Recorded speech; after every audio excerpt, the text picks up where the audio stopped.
আসসালামু আলাইকুম, কেমন আছেন সবাই? বাংলাদেশ সেনাবাহিনীতে নতুন একটি বিজ্ঞপ্তি প্রকাশ করেছে। এসএসসি পাশে এমওডিসি সৈনিক পদে নিয়োগ দেওয়া হবে। তো আজকের ভিডিওতে আমি দেখাবো যে এমওডিসি সৈনিক পদে আপনারা কিভাবে আবেদন করবেন। আবেদন সংক্রান্ত বিস্তারিত সকল তথ্য ধাপে ধাপে আপনাদের সামনে উপস্থাপন করা হবে। তাই ভিডিওটি না টেনে সবাইকে পুরোপুরি দেখার অনুরোধ করছি। আপনারা দেখছেন ইমরান টেকনোলজি চ্যানেল, সাথে আছে আমি ইমরান হোসেন। আমার চ্যানেলে নতুন হয়ে থাকলে চ্যানেলটি সাবস্ক্রাইব করে পাশে থাকা বেল বাটনটি অন করে রাখবেন। যারা অলরেডি সাবস্ক্রাইব করেছেন তাদেরকে অসংখ্য ধন্যবাদ। তাহলে চলুন আমরা দেখে নিই যে বাংলাদেশ সেনাবাহিনীর এমওডিসি সৈনিক পদে নিয়োগের জন্য আমাদের কি কি অনুসরণ করতে হবে, কিভাবে আমরা আবেদন করব, বেতন ভাতাদি কী এবং কি কি প্রয়োজন হবে আবেদন করতে। বিস্তারিত সকল তথ্য জানার জন্য একটু ধৈর্য সহকারে সাথে থাকবেন। তাহলে চলুন শুরু করি। তো প্রথমে আমরা দেখে নিই যে কত তারিখে আবেদন শুরু হচ্ছে। বিজ্ঞপ্তি মোতাবেক দেখা যাচ্ছে যে আগামী 3 মে 2026 তারিখ আবেদন শুরু হচ্ছে এবং 31 মে 2026 তারিখ আবেদন শেষ হচ্ছে। এখন আমরা দেখে নিই যে আবেদন করার জন্য কি কি যোগ্যতা প্রয়োজন। এরপর আমরা দেখব কিভাবে আবেদন করতে হবে। তো আবেদন করার পূর্বে আমাদের যে জিনিস লক্ষ্য রাখতে হবে, প্রথম হচ্ছে আমরা কোন পদে আবেদন করব। এখানে কিন্তু 3টি পদ রয়েছে, একটি সাধারণ, আরেকটি ক্লার্ক, আরেকটি হচ্ছে এমএস। তো এখানে আমরা কোন পদে আবেদন করব সেটি আমাদের নির্বাচন করে রাখতে হবে। এরপরে আমাদের যে জিনিসটি লক্ষ্য রাখতে হবে জেলা কোড, মানে আমরা যে জেলার বাসিন্দা সেই জেলার কোড নম্বর কত সেটি আমরা জেনে নিব, তারপরে আমরা আবেদন করব। আর আবেদন করার জন্য আমাদের টেলিটক সিমের মাধ্যমে প্রথমে এসএমএস করতে হবে, তারপরে অনলাইনে ঢুকে আবেদন করতে হবে। তো জেলা কোডটা আপনারা এই সার্কুলারের নিচের দিকে পেয়ে যাবেন।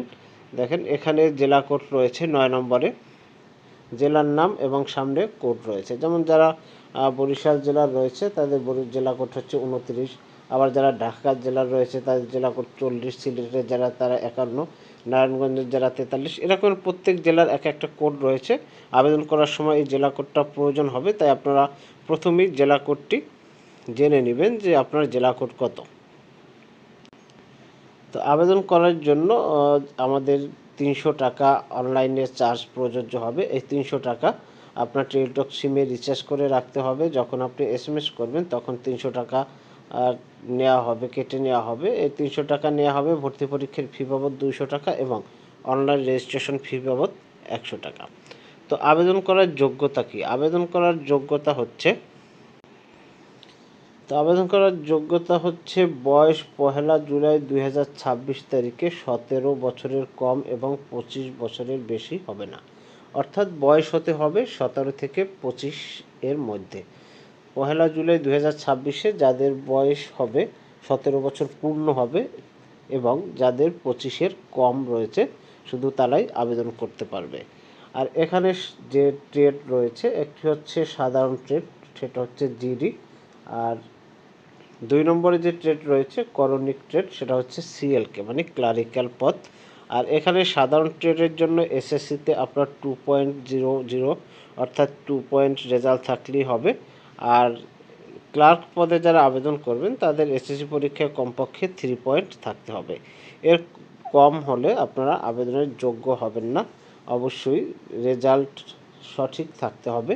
যারা জিডিতে আবেদন করবেন তাদের 2 পয়েন্ট এবং যারা সিএলকে মানে ক্লার্কে আবেদন করবেন তাদের 3 পয়েন্ট থাকতে হবে। উচ্চতা থাকতে হবে এখানে 5 ফিট 6 ইঞ্চি, 5 ফিট 6 ইঞ্চি উচ্চতা হতে হবে। আর যারা ক্ষুদ্র নৃগোষ্ঠী বা সম্প্রদায় তাদের জন্য 5 ফিট 4 ইঞ্চি, মানে অধিবাসী যারা রয়েছে তাদের 5 ফিট 4 ইঞ্চি, আর যারা সাধারণ প্রার্থী রয়েছে তাদের উচ্চতা 5 ফিট 6 ইঞ্চি। ওজন থাকতে হবে কমপক্ষে 49.90, মানে 50 কেজির মতো থাকতে হবে। আর বুকের মাপ থাকতে হবে 30 ইঞ্চি, আর সম্প্রসারিত অবস্থা হচ্ছে 32 ইঞ্চি। স্বাস্থ্য পরীক্ষা, তারপর সাঁতার, বৈবাহিক অবস্থা অবিবাহিত, আর বাংলাদেশের নাগরিক হতে হবে।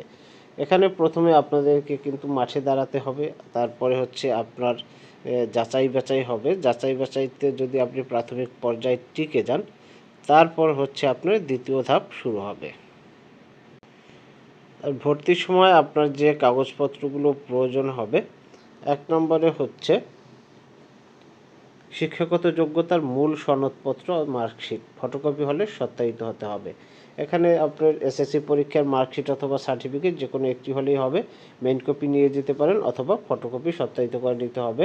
তারপর সংশ্লিষ্ট শিক্ষা প্রতিষ্ঠান প্রদান কর্তৃক হচ্ছে মূল প্রশংসাপত্র বা এসএসসি পরীক্ষার প্রবেশপত্র। এখানে প্রশংসাপত্র দরকার এবং এসএসসি পরীক্ষার প্রবেশপত্র প্রয়োজন হবে। অভিভাবকের সম্মতিপত্র কীভাবে লিখতে হবে সে ভিডিও আমার চ্যানেলে পেয়ে যাবেন। চেয়ারম্যান নাগরিক সনদ, মানে যেটা আমরা চেয়ারম্যান সার্টিফিকেট বলি, সেটি আপনারা ইউনিয়ন পরিষদ থেকে কালেক্ট করবেন। তারপর হচ্ছে চারিত্রিক সনদ, একটি চারিত্রিক সনদ নেবেন। চারিত্রিক সনদের কপি কীভাবে লিখতে হয় সেটিও আমার চ্যানেলে রয়েছে। এটিও আপনারা চেয়ারম্যান কর্তৃক স্বাক্ষর করিয়ে নিতে হবে। নিজ জন্ম নিবন্ধন সনদ এবং জাতীয় পরিচয়পত্রের সত্যায়িত কপি যদি থাকে, পিতামাতার জাতীয় পরিচয়পত্র সদ্য তোলা 5 সেন্টিমিটার 5 সেন্টিমিটার 6 কপি এবং স্ট্যাম্প সাইজের 2.5 বাই 2 সেন্টিমিটারের 2 কপি ছবি নিতে হবে। আর ছবি ল্যাব প্রিন্ট হতে হবে। সাঁতার জানার জন্য প্রয়োজনীয় পোশাক নিতে হবে। লিখিত পরীক্ষার জন্য কলম, জ্যামিতি বক্স, পেন্সিল এগুলো নিতে হবে। আর বিভিন্ন ক্ষুদ্র নৃগোষ্ঠী সম্প্রদায়ের ক্ষেত্রে প্রমাণস্বরূপ এখানে যারা রয়েছে তাদের যে ইউনিয়ন পরিষদ বা সিটি কর্পোরেশন থেকে প্রত্যয়নপত্র নিতে হবে। তো কীভাবে নির্বাচন করা হবে? নির্বাচন করার জন্য স্বাস্থ্য পরীক্ষা, শারীরিক মাপ, দৌড়, পুশ আপ, সিট আপ, বিম অংশগ্রহণ করতে হবে। লিখিত পরীক্ষা বাংলা, ইংরেজি, গণিত, সাধারণ জ্ঞান এবং বুদ্ধিমত্তা এগুলোর উপরে পরীক্ষা হবে। আর পরে ভাইভা হবে। ভাইভার মাধ্যমে যোগ্য প্রার্থী নির্বাচন করা হবে। এ পদে চাকরির জন্য আপনাদের 6 মাসের মৌলিক প্রশিক্ষণ হবে। আর মৌলিক প্রশিক্ষণ শেষে আপনারা যোগদানের জন্য বিবেচিত হবেন। আর এই পদে যারা আবেদন করবেন তাদের কিন্তু বাংলাদেশে মাত্র 2টি জায়গায়, মানে একটি জায়গায় রাজেন্দ্রপুর সেনানিবাসে পরীক্ষা হবে। আর পরীক্ষা কেন্দ্রের কোড হচ্ছে 3টা 1। আর করণিক, ট্রেডের নাম করণিক আর জিডি, ট্রেড কোড সিএলকে আর জিডি। এগুলো আবেদন করার সময় দরকার হবে, এটি অবশ্যই মনে রাখতে হবে। বেতন ভাতা হচ্ছে 8,800 টাকা। প্রশিক্ষণ শেষে যৌথ বাহিনীর নির্দেশাবলী জেএসএ অনুযায়ী বেতন ভাতা প্রাপ্য হবে। আর এখানে পদোন্নতি রয়েছে, মাস্টার ওয়ারেন্ট অফিসার পর্যন্ত যোগ্যতা অনুযায়ী পদোন্নতির সুযোগ রয়েছে। আর এখানে এগুলো হচ্ছে জেলা কোড। জেলা কোডগুলো আমি বলে দিয়েছিলাম যে এগুলো প্রয়োজন হবে আবেদন করার সময়। এখন আমরা দেখে নেব যে কীভাবে আবেদন করব। আবেদন করার জন্য প্রথমে আমাদেরকে এসএমএস করতে হবে। এজন্য একটি টেলিটক সিম দরকার। টেলিটক সিম, সচল টেলিটক সিম মোবাইলে প্রবেশ করিয়ে নিতে হবে। সেখানে 320 টাকার মতো আপনারা রিচার্জ করে নেবেন। তাহলে প্রথম ধাপে আমাদের কি করতে হবে? প্রথম ধাপে হচ্ছে আমাদেরকে মোবাইলের মেসেজ অপশনে যেতে হবে। মেসেজ অপশনে গিয়ে টাইপ করতে হবে MODC। তো MODC টাইপ করার পর তারপর স্পেস দিয়ে 3 লেটার অফ এসএসসি বোর্ড। তা এখানে আপনি যদি দেখা যায় ঢাকা বোর্ড থেকে পাশ করে থাকেন তাহলে DHC, মাদ্রাসা বোর্ড থেকে পাশ করে থাকলে MAD এবং টেকনিক্যাল বোর্ড থেকে পাশ করে থাকলে TEC লিখবেন। আর যারা অন্য অন্য বোর্ড রয়েছে তারা যেমন বরিশাল বোর্ড BAR বোর্ডের প্রথম 3 অক্ষর লিখবেন। যারা মাদ্রাসা এবং কারিগরি রয়েছেন তারা ঢাকা লিখবেন না, কারণ মাদ্রাসায় যারা তারা লিখবেন MAD এবং যারা কারিগরিতে রয়েছেন তারা লিখবেন TEC। বোর্ডের 3 অক্ষর লেখার পর আপনার এসএসসি পরীক্ষার রোল নম্বরটি দিবেন। তারপর স্পেস দিয়ে পাশের সন দিবেন। তারপর স্পেস দিয়ে ডিস্ট্রিক্ট কোড। আমি প্রথমে যে বলেছিলাম যে ডিস্ট্রিক্ট কোড, যেমন বরিশাল ডিস্ট্রিক্ট কোড 29 সেটি লিখে তারপর স্পেস দিয়ে ট্রেড কোড। ট্রেড কোড বলতে এখানে ট্রেড কোড হচ্ছে এটা জিডি বা সিএলকে, এটাকে বলা হয় ট্রেড কোড। দেওয়ার পর আপনারা সেন্ড করবেন 16222 নম্বরে। 16222 নম্বরে সেন্ড করার পরে আপনাদের মোবাইলে একটি SMS আসবে যেখানে একটি পিন নম্বর থাকবে। তারপর আপনাকে একটি সেকেন্ড মেসেজ পাঠাতে হবে। সেকেন্ড মেসেজে আপনাকে লিখতে হবে, সেকেন্ড মেসেজে আপনাকে এটা লিখতে হবে MODC space yes space pin. Pin নম্বরটা কিন্তু আপনাকে প্রথম SMS পাঠানোর পরে দিবে, মোবাইল SMS করে। তারপর হচ্ছে কন্ট্রাক্ট নাম্বার, মানে একটি মোবাইল নাম্বার দেওয়ার পর আপনার আবার 16222-তে সেন্ড করতে হবে। সেন্ড করলে আপনার মোবাইলে SMS-এর মাধ্যমে একটি ইউজার আইডি এবং পাসওয়ার্ড দেয়া হবে। এই ইউজার আইডি এবং পাসওয়ার্ডটি আপনি সংগ্রহ করে রাখবেন।